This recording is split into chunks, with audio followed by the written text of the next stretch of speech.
Greetings, nerds. This is CNN Nerd. I'm your host, Sarah Belmont. With me, as always, is our Mr. Producer, Will Polk. How are you doing tonight, Will? Doing very well, Sarah. How you doing this evening? I think that's the first time in a long time that I mumbled my way through the opening. Yeah. I think this once a week. I've said it for, I don't know, past 5-6 years, however long we've been doing this show. But yeah, it happens. No worries, no worries. I mean, you're so excited about Comic-Con being here, so maybe you're just like, let's just jump to Comic-Con. Okay, so Comic-Con is normal this year? Mm-hmm. Okay. It is. Man, that's gonna be interesting. Yeah. So the day was, I guess, the first real day of stuff. That had the I guess the Dungeons and Dragons. There was trailer drop the day. I watched a little bit of it. Right before we started recording, I was like, I need to finish this up, but it was one of those trailers and films that I was kind of like, yeah, maybe one I'll just wait till it comes to streaming. And let's see what else happened today. I think Teen Wolf. You're just thinking about Superman and Tyler Hoechlin. I guess they have a Teen Wolf movie coming out on Paramount Plus as well. Is that an extension of their universe? So it's part of the lore? I might have to watch that. I was actually a fan of Teen Wolf when it was on. Season 3. Yeah. Season 3 is the best season of that show. And then it falls off. So just watch up through season 3. Got it. Cool. Well, that's good to know. It was one of those things I knew that was out there, and of course I remember obviously the Michael J. Fox film from the 80s and stuff. But that was also today. Then a couple TV shows. I think The Rookie, Nathan Fillion, and had their panel. Looking at the rundown for the weekend. This year's Comic-Con really is, for the most part, except for the one-offs like The Rookie and some of the others, it really is getting back to the core, geek, nerd, things in this space that we talk about, versus pre-pandemic Comic-Con, where it was just, wide open as far as other shows from non-genre programs, showing up. So, but also today, I think there was, for Star Trek fans, William Shatner had a Shatner on Shatner panel, and I think I saw on social media, I guess Paul Wesley, who's playing Captain Kirk in the new Strange New Worlds, I guess they had a little photo op together and a little signature hand print thing going on, and and then I guess this evening, I think on HBO Max, as far as on the DC side, there was the Harley Quinn advanced screening that's going to take place this evening as well. So, so it was a good mixed bag of various things. Of course, everybody's just looking forward to Saturday. And there's apparently a rumor that Henry Cavill will appear during the Black Adam event in Hall H on Saturday. Yeah, there is that rumor. Now here's the funny thing about that rumor, and then one thing that did happen today during Comic-Con, Jim Lee, who is part of DC Entertainment, made it very, very clear that the Snyderverse is done. So no more Snyderverse. But yeah, apparently there was a Deadline article as far as speculating about what's going to happen at Comic-Con and Hall H this week, and when the Black Adam panel goes Saturday morning local time, that apparently there's a chance that Henry Cavill and Superman news will also drop, whether it's Cavill will be in Black Adam, or is it going to be one of those things like in Shazam where we just had the shoulders down appearance of Superman. Spoiler alert if you haven't seen Shazam. But the thing is, another thing I saw on Twitter was someone noted that if Cavill is going to be there, he's going to have to. It's more likely than not, it's going to be satellite virtual zooming in, because I think the third season of The Witcher is in production right now. So if he does show up, it'll probably be via Zoom and not there in the hall proper in person, which apparently there's quite a few of those things going on. So even though the event itself is in person, some of the panels, like I know the Abbott Elementary panel today, I think was a mix of like moderators were in the convention hall, but the cast, due to being in production and other things, were actually remote. So we'll see what happens as far as the scalpel thing. Yeah. Interesting. Did you finish The Witcher season 2? I have not. I haven't even finished season 1. I haven't even finished season 1. You haven't finished season? My God. No, I tried. You always talk about how you're like such a completionist. I know, but I just, for whatever reason, that series just, it just hasn't grabbed me. It hasn't grabbed it. I don't know. Maybe I will try it again, during this down period. But it just didn't grab me like some other things did. Yeah, it's I did my usual binge, which I probably watched 60 to 80% of the show. I didn't fully watch the full thing because there are a bunch of boring subplots. But I do have to say I really liked what they did with time in that first season. Second season is rough. Has slow start. I do, since you brought it up, I was thinking about the finale, and it's like, yeah, they did one of those things where they just reset the game, and makes me curious about the next season, even though I wasn't all in during this past season. It's funny though, I tried watching the latest season of The Umbrella Academy. I watched, I think, 3 or 4 episodes about 2 weeks ago, and I just have not returned to it. But I remember not really liking the second season until the finale, which I think the finale was brilliant, and it made me curious about this season. But I don't know what they did. I was like, oh, okay, I see what we're doing here. Yeah. And I don't know. It's the characters, they're kooky and they're crazy, but they're almost like to the point where it's like, you guys really have superpowers? Really? I mean, this one just sees dead people. When is that useful in a fight? Please. Right. Exactly. Yeah. Umbrella Academy, I know a couple years ago we did watch it and we potted about it here. And, at that time I was kind of lukewarm on it, and I tried watching season 2, and I just fell off, and I just haven't gone back to it. So. Yeah, definitely. So you were telling me about The Author, which is on Paramount Plus, right? And you're finished the series, right? I'm about halfway through the finale, but yeah. I beat you. But I've loved it. I mean, I love this series. Because it was one of those things, like, I picked it up because I heard a lot of people, just a lot of buzz on social media about it, and some of the podcasts that we both listen to, as far as like Christian Harloff, The Big Thing, and some other folks. So I was like, well, let me give this a try. And it's one of those things. So I enjoy the show. I don't, usually I watch them like 2 episodes at a pop, because it premiered like back in April.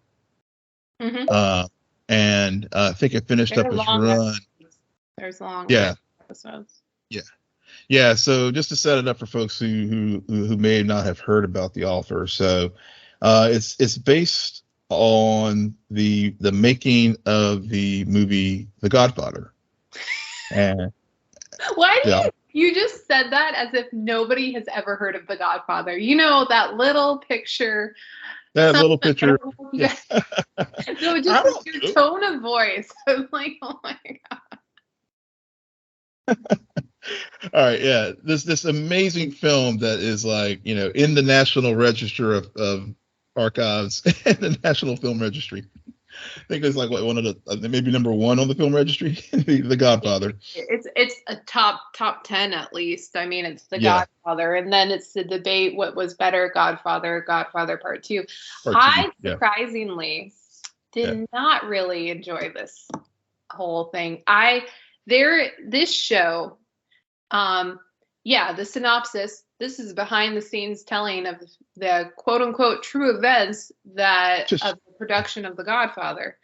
But half of it is about real mobsters in New York City. Yeah. And I don't know, I think I'm gonna butcher his name, but Giovanni Risi, who's a character actor who's seen in a ton of things. His voice irritated the hell out of me. Oh yeah. I could not. I had to. I could not. I was like, no, this is like nails on a chalkboard for me for some reason. Yeah. And then I kept watching and I'm like, why does Miles Teller look like he's 6'3" or 6'5"? I mean, I know he's 6 foot, but he looks like a giant. I'm just like, what is happening? I think all the supporting characters in that show are like 5'5". I swear. No, I picked up on that too. But I don't know. There was just something about it where I felt as though I got through it really quickly because I pretty much didn't watch any of the mobster parts. But overall, I don't know. I guess I wasn't in the right headspace for it, maybe. But it didn't really grab me. So that's that's fair, because honestly, when I have watched it, I watch it, but I'm doing other things. Right. Yeah, it's not one of it's a very, I mean, it's well acted. The performances are great. The guy who plays Bob Evans, I really like. Who Bob Evans? Yeah. And so Miles Teller plays Al Ruddy, who was the executive producer of the film. And Teller he nails it. I mean, as far as this, whenever he's on the screen, I'm dialed in. I'm following what's going on with him. Same with Bob Evans. Matthew Good plays Bob Evans. Yeah. And Evans is the executive at Paramount Pictures, and so whenever I agree with you, when the series is dealing with the studio politics and the dynamics and even the actor who plays Francis Ford Coppola, when you're dealing with all of those aspects of the show, I do get dialed in and really focus. When I get into some of the subplots, then I just kind of like tune out and just start scrolling Twitter, whatever, when I watch it. But it's one of this interesting with this series, the Rotten Tomatoes critics versus audience, because the critics score was like 55% and the audience score is like 97%. So so it's one of those situations where we have a huge gap between what the audience and the critics feel about this show. I mean, it's entertaining. I recommend it. I mean, if you just want, like, if you're in a gap in shows where you don't really need to, like, really get, where you just need like background television just to help you get through the day or whatever. And you don't, it's not necessarily a show that requires you to just be like completely dialed in the whole time. Yeah.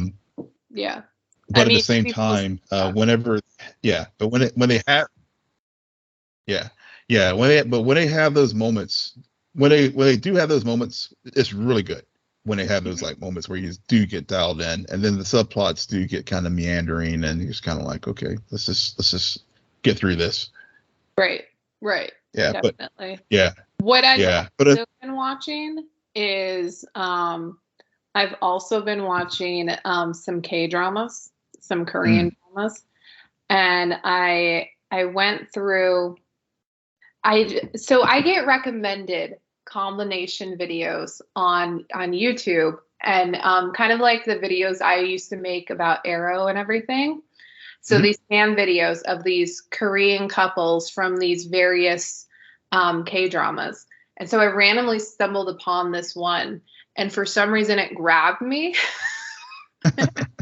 And I watched a few of them and was like, okay, I feel like I've seen most of this show, but now I want to watch the show. So actually I did start it. And for those who don't know, K-dramas, they're always 16 to 20 episodes, an hour plus. Like, that's how long. Yes, this is where my viewing comes in handy, because half of it is junk. But anyway, like, this was the most messed up K-drama I've ever watched. What's it called? It is called The Smile Has Left Your Eyes. Huh. And with a title like that, I should have known. But last night I finished it and I'm like, what the fuck just happened? What? They're gonna, huh? And it was funny because, like, the first 8 episodes, I'm like, okay, see where this is going. I've seen a handful of K-dramas. I know what beats they like to hit. Following that, and then during the second half of the show, it starts to take some turns. And then the last 2 episodes, you're just like, it's a constant, what the fuck? What? Huh? Huh? I mean, it makes sense. Everything that they did makes sense. And I think why I had so many deep WTF moments of it was because I was so, I wasn't thinking too much about the plot. I was allowing them to tell me what was going on, which is what people should do when they're viewing anything. Is you should not be thinking about like, oh, this is going to happen. Oh, this is going to happen. You should actually just be lost in the story that they're trying to tell. But I feel like I watched another one too, but I can't remember. I just, last night I finished that one. I was like, oh, man, I have to tell Will about this because what the fuck?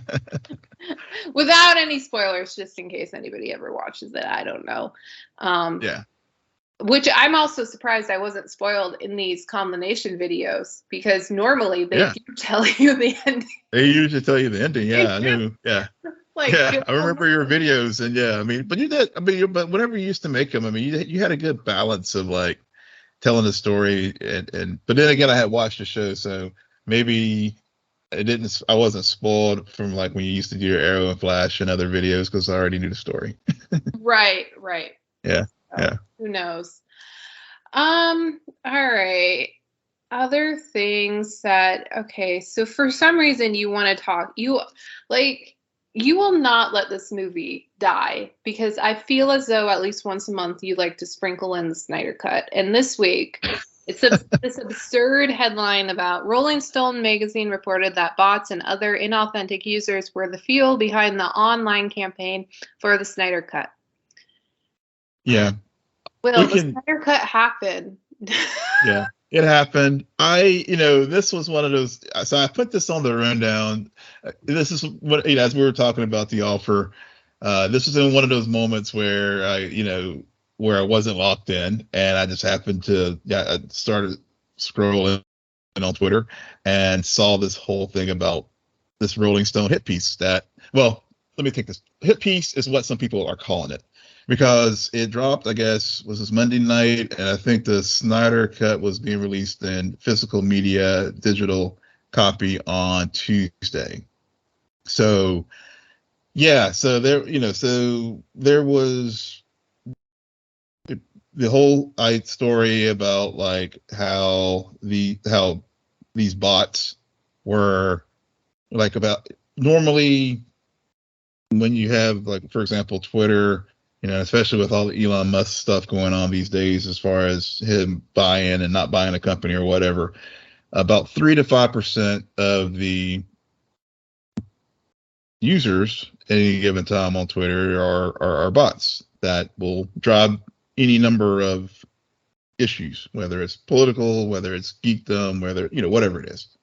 But when they did an analysis of the Snyder Cut users, I guess with the hashtag, they found that it was like 13%, which, okay, so basically 87% of every, were organic, real people. But, with all the other issues surrounding the Snyder Cut and very passionate fandom, and sometimes that passion gets into toxicity, this has become, the fandom surrounding the film has, in some regards, have like eclipsed the film itself. So yeah, so that's why I just thought it was pretty fascinating thing. And then also, going back to the offer and looking at how the studio system works and some of the behind the scenes politics and with executives, and how executives will, with the whole, all the drama that was going on at Warner Brothers with Joss Whedon whenever Snyder stepped away from the film, and because of his daughter's suicide and all those kind of things, that I was like, oh, this is pretty interesting. But Jim Lee made it clear today there's no more Snyderverse. So at this point,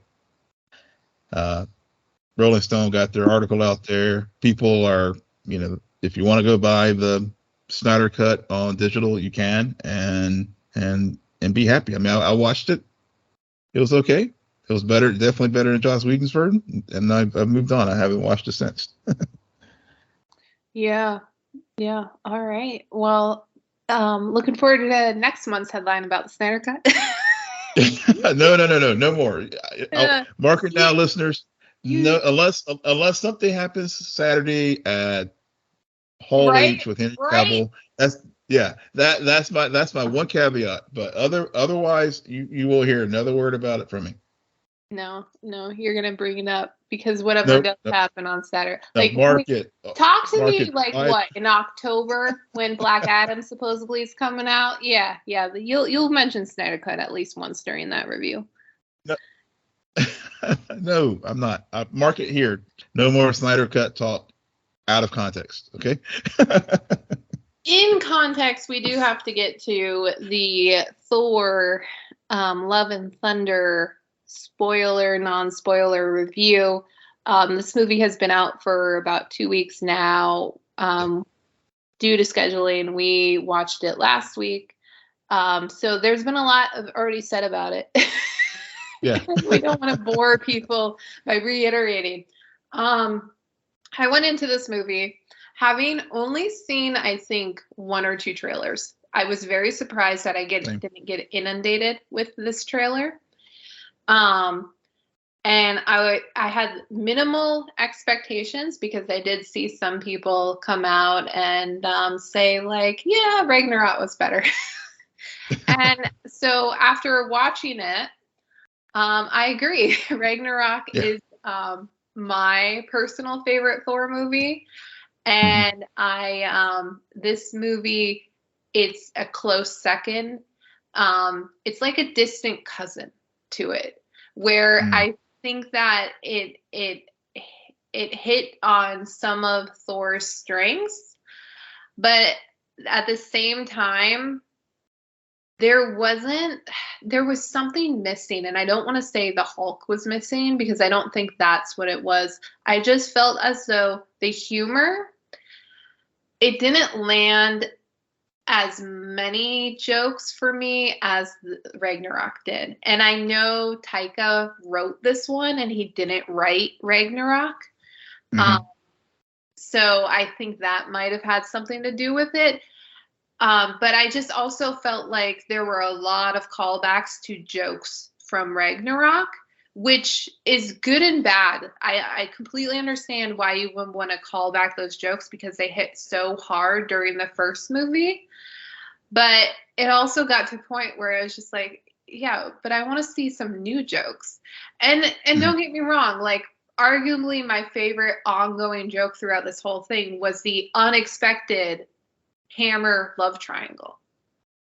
Like I love that ongoing joke. I really do. But and the screaming goats, like, yeah. I like that one as well. But overall, I watched this movie last Friday. I haven't really thought too much about it since. Yeah. I agree with you. I know I think whenever we talked about it, I think you sent a message to me Friday after watching it, and you said about the jokes and stuff. And I watched it Saturday, and I had to. So I was entertained. I will say that I agree with you that I did like Ragnarok better. Not this, and this is not a bad movie.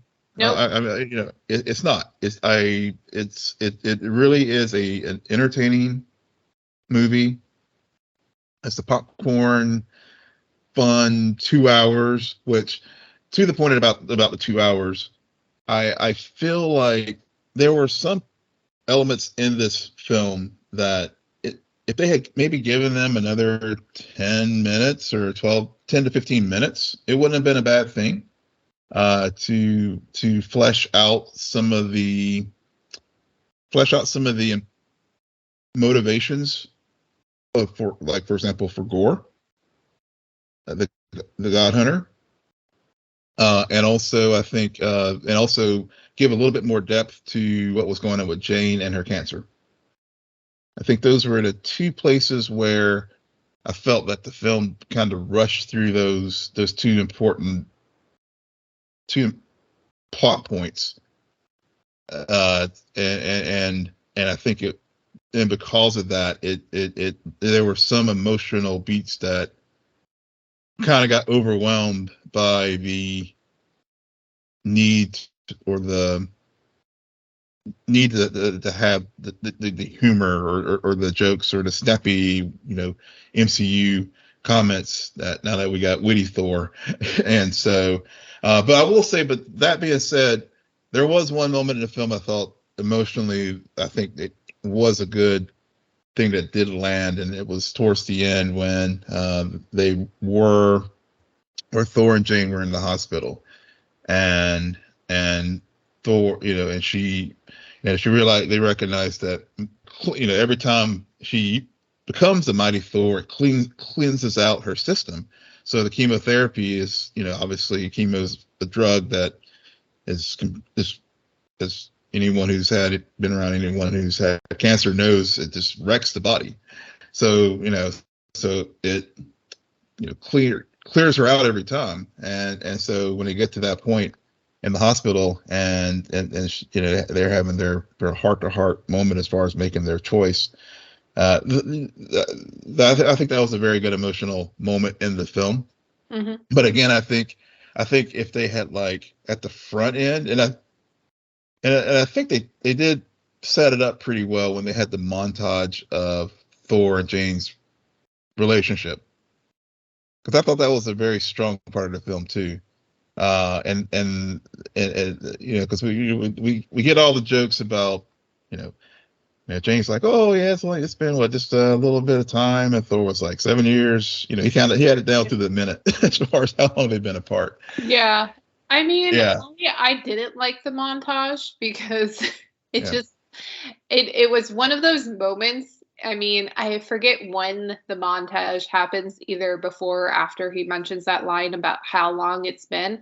And I'm just sitting there thinking about how long the MCU has been going on. And it's just like, so you're telling me between this movie and this movie, that was 8 years, and they did all of this, and we didn't see any of it until now?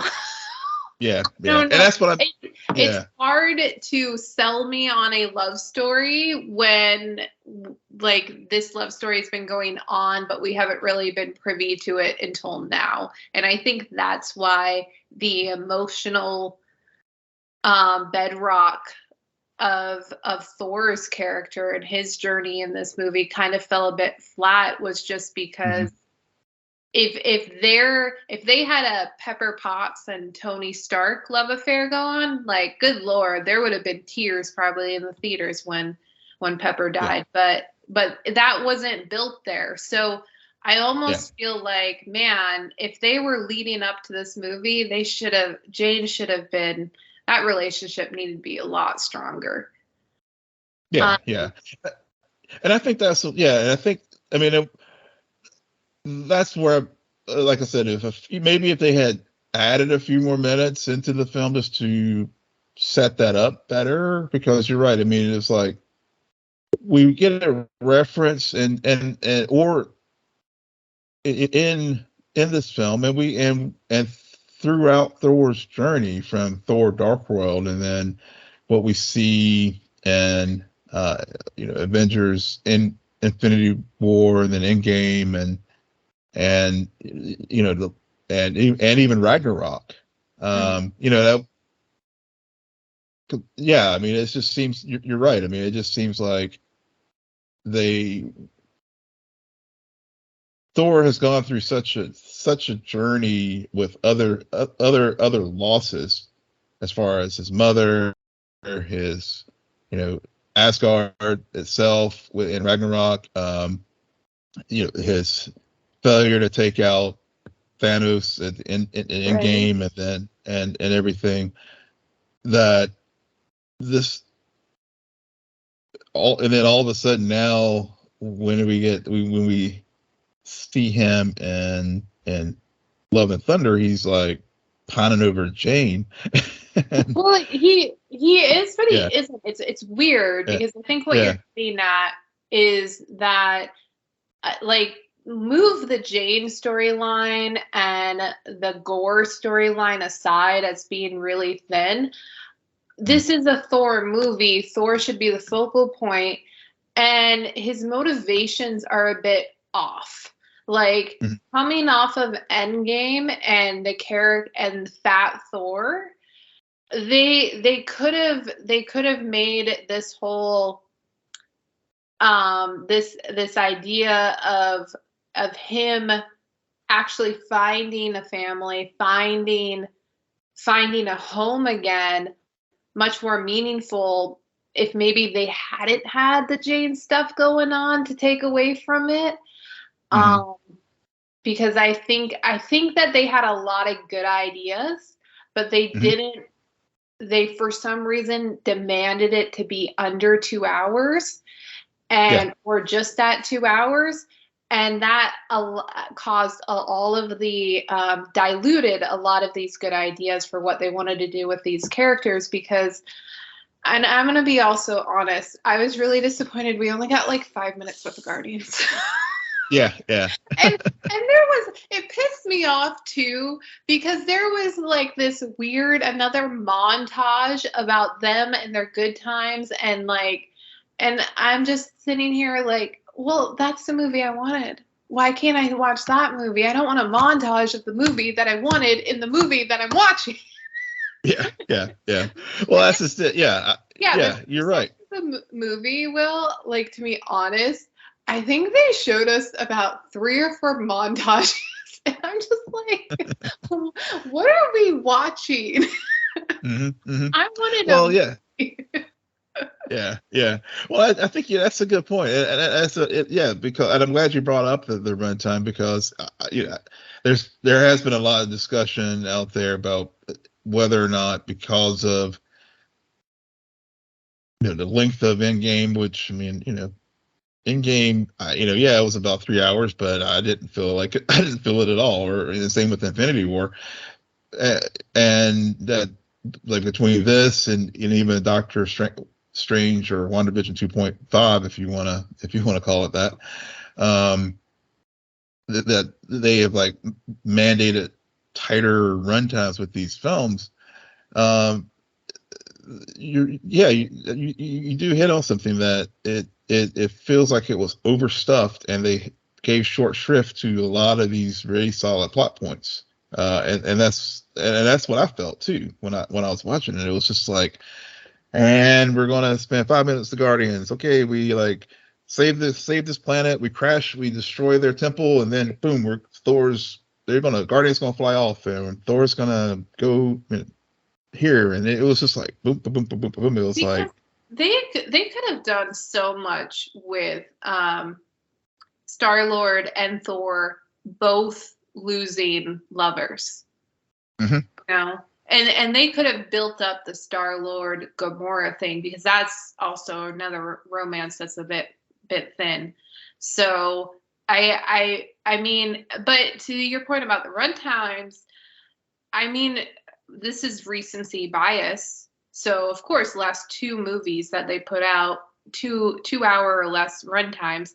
But then we seem to always forget this whole, well, the last year ended with No Way Home, which was 2.5 hours long, Yeah. 2 hour, 45 minutes, made 1.9 billion. I don't completely agree that maybe they're getting demands for shorter runtimes, just because the movies that are long are also the ones that make over $1 billion. Yeah. And this film, I mean, this, as of now, I mean, it's made like what, 500 million. So it's not like it's coming in underperforming or anything like that either. So yeah, I mean, I think the runtime stuff is just, I think you're right. It is a lot of recency bias that people are just kind of latching onto. Right. And maybe, maybe it's not that the studio mandated that it's got to be a 2 hour thing. Maybe it's just that creatively the directors and the editors were just like, this is a story we have to tell, and we think we can do it in this amount of runtime, and maybe that was just their creative choice. Yeah, I mean, I would have to, as long as they're making money, I can't see them like box up the creativity with these characters. I think, though, that overall, because I know with this movie comes a lot of debate, especially because we just wrapped up Ms. Marvel. Moon Knight was earlier this year, so there's a lot of questions now about, okay, so what is Phase 4? Where does it start? Where does it end? What's going on with the MCU? And I did see that you sent me an article, and I skimmed it. I skimmed it to the best of my ability. And I think it's interesting to think about what's going on, because we're now, quote unquote, out of COVID, but not really out of COVID. We're out of that initial shutdown. So people are actively going to the theaters these days. Movies are making money again. But at the same time, you have Disney Plus, and so you're just thinking, like, I mean, I felt like the week after Doctor Strange 2 came out, it was already on Disney Plus. I know it was longer. Yeah. I know it was longer. It's just, there's people have more of a luxury now of being like, I could go now, but if things don't work out, then I can always just wait. Granted, spoilers. I don't know. I feel like this is just a very transitional period, because the MCU, Kevin Feige, he knows, he's putting us on a course, and I feel like a good comparison may be Phase 2 to Phase 4. Yeah, I was just thinking that. I was thinking that very thing. So, and maybe part of the anxiety is because I mean, No Way Home is such a good movie. I keep thinking about that movie. I need to rewatch it.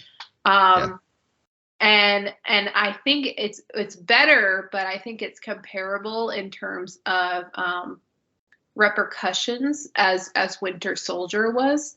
But I felt like that was in the later half of Phase 2, and we got that to kick off almost Phase 4. So I don't know. I think that people are getting a bit anxious to see how the threads are coming together, and what this means for current people, current characters, and new characters, especially, of how it'll all get interwoven together and everything. Yeah, and I agree with you. I mean, that you're right especially with Phase 2 and Phase 4 having been very similar, as far as it's that transition phase, because obviously Phase 1 we were introduced these characters in their solo films, and then like you said, with Winter Soldier being sort of ending phase 2, going into phase 3, and then of course phase 3 just really pulled all the Infinity Saga together. The thing about phase 4 that that is the big obvious difference is now we also have Disney Plus. Yep. And the thing that I think about, and I think we even joked about this before, it just seems like we have 6 weeks of shows, and then a little break, and then we'll get a movie, and we get about a month or a couple of weeks off, and then the next thing's coming. So it's a lot of content right now. Yeah. In this phase, because you do have you have the films, because I guess Black Widow technically, I guess it's in phase 4, even though the story itself happened, I guess it was phase 3 when this, in the timeline itself. Don't hurt yourself, Will. Yeah, but anyway, I'm just saying. Yeah, but my point is, but as far as just like you have that, then you had WandaVision, and then Falcon Winter Soldier, and my point in bringing that up is, it's like fire hose at this point, relatively speaking. Because we get like Miss Marvel ends on a Wednesday, and then we got Thor releasing on Friday, and I just didn't even have time to like just stop and just like heck even watch Miss Marvel Assembled. I mean, so it's just it's one of those things. It's like saturation, and you wonder, like, do they need to let things breathe a little bit, because it's just so overwhelming. Yeah. And also you can start, and it also like, and I know we're critical of the 6-episode runtimes with the Disney Plus shows, because it seems that now at every single one of these programs now we have talked about that middle part of those shows where it just seems like it hits a dip, and then not all of them. Falcon and Winter Soldier, everyone forgets that season it peaked it right in the middle, because you got Bloody Shield, and then it kind of tapered, like it built up the first 2-3 episodes, reached the climax, and then kind of fell back down during like the ending portion. Yeah, but I'm glad you brought that up, because I think you made my point better than I did, because I think that but also I think it goes to my point too, in that it's just so much that it's all starting to just like morph into this phase 4 big thing that it's just so much content that I'm getting, that to your point, I'm painted everything into a broad brush, that this is how all of phase 4 is going. But when I stopped, but like you rightly stopped me and reminded me, Falcon was that show didn't actually, that one overall did have a relatively strong start, and it kind of petered out at the end. So, but I guess at the end of the day, because there's just so many things going, especially after we were like starved for like a year because of the pandemic. I think a couple of things. I think we're just, we have a lot of content. Two, I think the content is good, but maybe we are hitting a little bit of a saturation, that it maybe be good if they did space things out a little bit to give us time to sort of catch our breaths. All right. So point number 1 for me, Will is tired. Yeah. The MCU has broken Will. All he wants is another Snyder Cut. That's all he wants. Point number 2. I find it very ironic that we're talking about oversaturation as we head into a few weeks where, like, Okay, we're gonna do the Comic-Con review, watch some Sandman show, and then like end of August, early September is just a ramp up of just a lot of different things, a lot of new things that I'm excited for.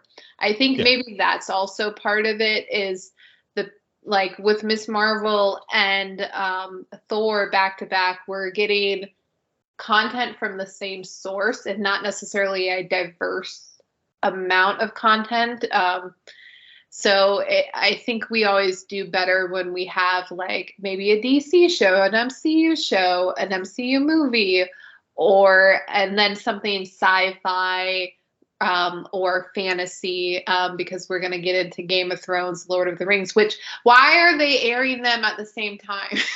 Like, about oversaturation. But you know, it's good. But I hear you. I think my last point is I think it's because especially this year we're getting a lot of new characters, new stories, and that feels a bit more overwhelming than in years past because we've lived with a lot of those characters. We know where they are. We know where they're going. And now we've like started 16 million threads and we're like, okay, Feige, so what is the plan here? Because I'm not seeing any stones going on. I'm not really seeing how things are lining up. So it's hard to, you feel like you're just drowning in the content without like a lifeboat of, okay, so this is what this is building to. Granted, guys, Ant-Man, whenever that comes out, Jonathan Majors, he is going to throw down the gauntlet. Hear me out. So just wait for it. We just got to be a bit more patient. And we'll probably get, so like you said, that life jacket. We'll get some of that this weekend with Comic-Con. I don't, obviously they're gonna give us a little bit. They'll to hold us over, just reassure fandom that hey, we got this. We've been doing this now for 40 TV shows and movies. I thought you were gonna say 40 years, and I'm like, Will, no. No. Well, but we factor, I mean, this is like what, the 30th film or whatever, and like it's more than that. Yeah, it's between 35 and 40. Yeah, and so I think they're just going to reassure us this weekend at Comic-Con and be like, look, we got this. Don't worry. Yeah. Just hold on to D23 in September, and then all your questions will be answered. Secret Wars or whatever is going to be the grand arc for Phase 4. I need to rewatch Loki season finale because Jonathan Majors just like he was excellent in that. He was so freaking good. And I bring that up also because you sent me another article that I didn't read, but you threw out an idea. You just have to love how honest I am with you. Oh my God. Yeah. Guys, I'm sure our listeners know this. The real reason why we're like in the top 10 of any of those charts or top 20 of any of those charts is because of Will and his passion for this stuff. But anyway, I keep bringing that up is because you threw out an idea to talk about best comic book performances, and I don't remember, were you specifically talking about film or TV shows too? This was only film. This article it was variety, and it was the last 50 years, so post 1972. Okay. I'm aware of that decade. Yeah, a top 50 performances and of superhero films only, so it did not include TV shows. Yeah. I guess here's my question for you, Will. Yeah. Who were there any surprises? I don't want to go through the usual suspects. Like we know the people who did a really, really good job in those 15 million Batman movies. Yeah. We get it. Anybody who plays the Joker gets an Oscar. We got it. Except for Jared Leto. Yeah. Well, he did get an Oscar for a different movie. Yeah. But were there any like surprises? So you're right. I mean, obviously number one was Heath Ledger, so no surprise there. The ones that surprised me, I was surprised that Christian Bale was about middle of the pack. He came in at 25 for Batman Begins. Did Robert Pattinson beat him? Robert Pattinson even. Let's see. He was. I don't recall him in the top 50. Yeah, that makes sense. Always that sequel that will do it. Yeah. I don't. Yeah, I have to go back and look at it again, but I don't. Yeah. But another one that I was surprised that he did not rate higher was, as far as performances, Michael Keaton for Homecoming as Vulture. But it was on the list. It was on the list. It was definitely in the top 50. I think. Yeah. Wow, I can't believe, because I was sitting here because you threw out this idea as us naming our top 5. Yeah. And I was really trying to think outside of the box, and I put him down as one of them. No, that's good actually. So. And there's one scene. There's one scene in Homecoming that I immediately think of, and it is the car thing. The car scene where he figures out that Peter is Spider-Man, and I think that when you have those moments with these heroes and villains where they're completely vulnerable and it's just them talking, and the manipulation that can occur in those moments and the mental game of chess is so fascinating. More so than the spectacle of, I'm going to punch, jab, jab, boom, boom, explosion. Yeah, yep. Yeah, I mean, if I had to do, I completely agree. So actually, Keaton was going to be one of my, like, for Homecoming. That was in my top 5 as well. Another one I had, even though Robert Downey Jr. for the original Iron Man was one of mine. I mean, I know it's not outside the box, but if that film had not landed the way that it did because of his performance and showing how you can do a superhero film with both humor, camp, and gravitas, then we wouldn't be sitting here having this podcast right now.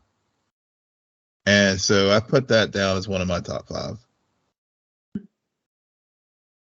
I don't think Flash should hear you say that, but okay. Because the only reason why we're having this podcast is because of the Flash. Yeah, I know. But I'm just saying, DC properties brought us together. I know. But on DC, but on the DC side, I mean, for me, Christian Bale is one of my top 5 as far as like of the last. Well, my number 1 as far as DC is Christopher Reeve. Mm-hmm. In the original Superman. Yeah. That's my, as far as like my number 1 DC performance, or just comic book performance. I mean, that's my number 1 for in this genre. Mm-hmm. Interesting. I honestly, like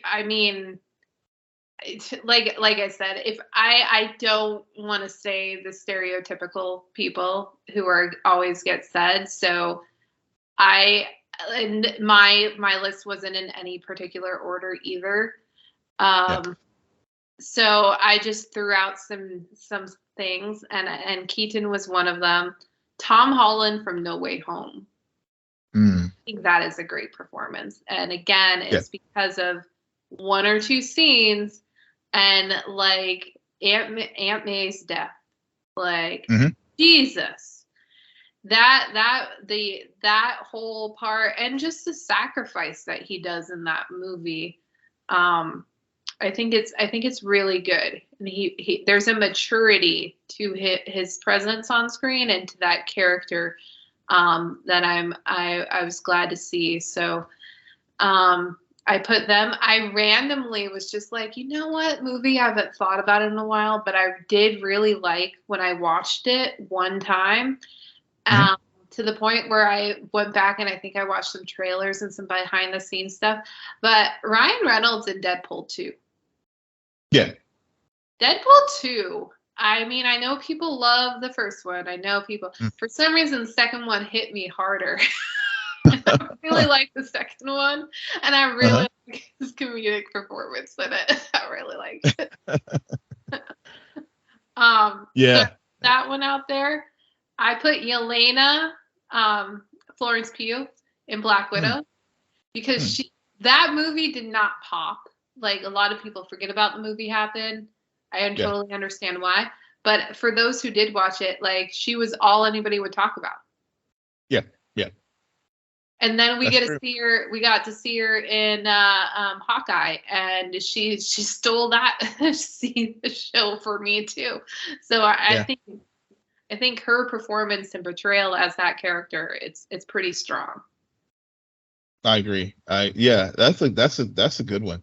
That's a very good one. I can't disagree. I mean, I think she, as far as interesting characters who popped and for otherwise okay film, but that doesn't really move the needle one way or another. But her performance definitely does stand out from that film. Yeah. Do you have any more before we go? No, I mean, most of my others are ones that Michael B. Jordan to me for Black Panther. And I think obviously rest in peace Chadwick, but Black Panther is it's one of those it's one of those things that is just the phenomenon of the movie. I think sometimes overwhelms the amazing performance that Michael B. Jordan did as Killmonger. Because I think for that was for the MCU, that was really of the villains other than Josh Brolin as Thanos, Michael B. Jordan is the only one that really pops to me, that just really stands out, that but for his performance and in that film, then I don't think that film, at least when you get past all the other things around it, but just looking at it as a film itself, if he wasn't such a dynamic, non-mustache twirling villain, then that movie does not land the way that it does, as far as just from a filmmaking, good, strong protagonist, antagonist against our hero. Yeah, but you know what? Because I thought about Black Panther too and Michael B. Jordan, but then I remembered there was this other performance in that movie that got a lot of attention, and an actor who got a lot of buzz afterwards and has appeared in a few things, and he goes by the name of Winston Duke. Yes. Yeah. And he was kind of like a surprise. That character we shouldn't really like, but we do really like. And I remember a few scenes with him where I'm like, yeah, I get why people are talking about Winston Duke right now. Yes, they were definitely talking about Michael B. Jordan and Chadwick Boseman a lot more, but that was a surprise in just an ensemble cast who definitely brought their A game across the board. Yeah, and even Daniel Kaluuya. I mean, he's another one. I mean, that his character was so forgettable for me. Huh? His character, I don't know. It just his character didn't make that big of an impact for me. No. But Winston Duke, that put him on the map. As far as, you're right. I mean, as far as people taking notice of him, yeah. His performance in Black Panther definitely did that. And then, yeah, and like I said, I also had Josh Brolin down as far as my my list as well. The work that he did in Infinity War in particular is the performance that I'm thinking of more so than Endgame. Yep, definitely. Yeah. All right. Well, on that note, Will, why don't you tell our listeners where they can find you? Yes, you can find me at Will M. Polk, WILLMPOLK on Twitter. And you can find me at SJ Belmont, SJBELMONT. Please follow our crew on Twitter at CNN Nerd. Friend us on Facebook. Follow us on Instagram. And visit our website, www.cnnerdpodcast.com. But most importantly, rate, follow, and comment on Apple Podcasts, Spotify, YouTube, Good Pods, or wherever you get your podcasts. Good night, Geek Out. You're welcome.